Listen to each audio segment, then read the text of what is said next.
What's up, YouTube? Brad Hoover from Rants here.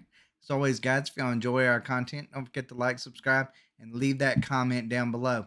All right, so comic book industry is absolutely dead now. Really, truly believe that. I don't think it's coming back. Mangas are the end thing. Mangas are not restricted by the bleeding over of politics into their material. They're into just telling good stories. DC, Marvel, they're all about all this social justice crap. Um, that's all they see. They don't see Superman, Wonder Woman, all of these characters as important, legendary characters. They see somebody like a Batman, a Superman, white males, as ones that need to be rethought of and maybe given a lesser position, even if fans don't want that. They want, you hear it in the Flash movie where maybe, they're going to kill off, some of, like a Batman or Superman, replace them with a Batgirl and Supergirl and so forth along those lines. That would be an absolutely terrible idea if they actually went that route. But I just wanted to read this with this article on Bounding into Comics about manga continues to dominate comic sales. DC Comics' latest gimmick is to kill off Batman, Superman, Wonder Woman, and the Justice League. Now, back in the day when they actually did that, the death of Superman 30 years ago, which that's crazy to believe it's been 30 years ago. Because I remember that was actually the first comic I ever read was the death of Superman. My grandmother got it for me for my birthday. But I remember that, and I remember just thinking, "Oh man, this is crazy." Now it happens like all the time in comics. Then they just find some way to come back. But now, they're actually having to kill off these characters in a lot of ways. I feel like to make room for characters that they prefer more, not necessarily just trying to get ratings in sales. I think they're actually just trying to maybe lessen these characters, to maybe introduce characters that they really want. It's like, they really want, Clark Kent's son to take over the mantle because he's bisexual and so forth along those lines. I think that is more their priority now. But let's go ahead and let's read this a little bit. It says DC Comics revealed their latest gimmick to gen up comic book sales at the company, and Western comics in general get lampooned on a monthly basis by Japanese manga when it comes to sales numbers. The latest numbers from NPD Bookscan for their top 20 adult graphic novels charts in December 2021 reveal there are absolutely zero DC comics on the list. Wow, that's bad. Um, with their sales seemingly declining and DC Comics publisher Jim Lee even admitting in 2020 that around a quarter of their entire comics line wasn't breaking even. That is terrible. You have Batman, you have Superman, you have the Flash, you have all these amazing characters, and you're telling me you're not even breaking even? You will have to do something. You have to do something so ridiculous to make people not interested in those characters. Like my son is 5 years old, and he would just come in here just a while ago and was like, "Hey, I want to be Spider-Man for Halloween." Spider-Man and Iron Man are like his like favorites, and Ant-Man. He likes Marvel and DC. In a lot of ways, he watches Batman too. But you have to do a lot to not get young boys, to not get men that's grown up with this to actually not. And I say men, but there's a lot of women who enjoy this too. But I'm just saying the overwhelming thing of it is usually geared more towards a male audience. But the idea that you ruin these things for fans is it's just you have to do something. You have to try really hard to do this. You really do.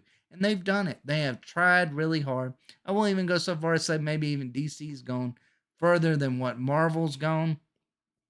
Marvel, at the end of the day, Marvel, up to like phase four of their MCU, they were wanting to just tell stories and make a lot of money. DC's like, you know what?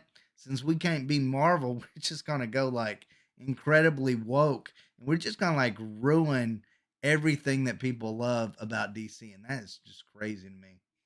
DC's new gimmick to honor the 30th anniversary of the death of Superman story by killing off the Justice League. Well, that's gonna go over great. The official description from DC Comics states a new Dark Army made up of the DCU's greatest villains has formed on the edge of the multiverse, and the best and most powerful heroes are pulled together in an epic war to push the darkness back. In the end, the Justice League are killed by the Dark Army, with only one survivor to warn the remaining heroes of Earth about what is coming for them. DC comic writer Joshua Williamson told Entertainment Weekly that he and DC Comics editorial team are very serious about killing off the team. Williamson first detailed the connection to Death of Superman. It's an interesting opportunity to do this on the 30th anniversary of the Death of Superman. It's also pretty stupid to do it on the 30th anniversary of it because obviously it's been done before. Why would you do something? Why would you kill off Superman because it's the 30th anniversary of the death of Superman? Why would you kill him off that? It's obviously been done before. Like, why would you pick that date to do the very same thing? It just makes no sense. Which happened in Superman 75. We get to take Justice League 75 and do Death of the Justice League. We want people to understand this is serious and this is going to have a major impact on the DCU moving forward, he stated. Oh, Lord. Williamson then attempted to appeal to nostalgia to hype up this new gimmick. I remember the experience of reading the build up to the death of Superman and then waiting in the rain for my copy of issue 75. I think one reason that story was so powerful was that after the funeral of the friend's story, there were no Superman comics for 3 months, Williamson continued.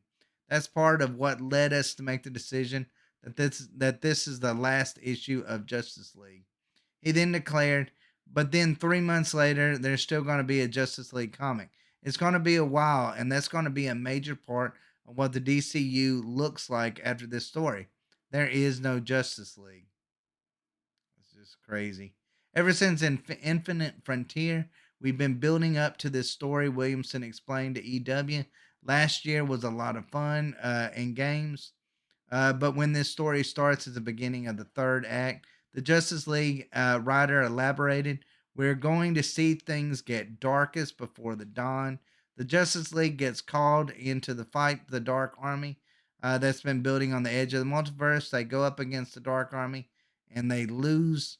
We'll get to see what the ramifications are of losing the Justice League, he continued. You'll get to see how the new heroes react, how some of the heroes that have been around for a while react. You'll see how people on the ground react to the idea of the Justice League dying, and then you'll get to see how all the villains react. What happens when they know the Justice League is gone? I like how they put in the new heroes. New heroes are going to be the ones that's going to take charge. They are so bent on getting rid of the old and bringing in new heroes that they're willing to go broke over it. I mean, I don't even really want to read any further on this. Um, it's you could go so far you could say it's a gimmick, in which they're kind of alluding to that it's a gimmick, but I also think it's a little bit more than a gimmick. I think it is them basically saying, "Hey, this is going to be our way of getting rid of these characters that you love, the legends, and we're going to bring in these new ones that are going to take their place, and we're going to hope and pray that these new ones are going to um, take over, for a new generation." I think that's really what they want. I think they would love it. And I know this is crazy to even say. I think they would love it to see the end of Clark Kent as Superman. I think they want his son to take over completely and totally for a new generation. I think they want Batgirl to take over for, or either Robin to take over for Batman. I think that is their course of action that they really want to do. They don't want these superheroes because to these woke DC writers, they look at those superheroes and go, wow, that's white dominated. And we need more, whatever, whatever. We need a gay Superman. We need, a female that is taking over the role for Batman. We need those things. And I think that will eventually lead to DC's destruction because I don't think people are going to take that very well. I don't think people are going to watch this crap. I don't think people are going to read it. I mean, comic book sales are going down. Killing off Superman on the 30th anniversary of killing off Superman seems like a dumb thing to do. That seems like the worst possible date that you would want to do the exact same thing. Just shows you just how dead DC actually really truly is. It shows you just how they have no new ideas. No new ideas. So they're just doing something that they did 30 years ago. And somehow that's a celebration of that. I don't understand it. Anyways, guys, let me know what y'all think down below. Does it shock you that DC is doing so bad when it comes to sales?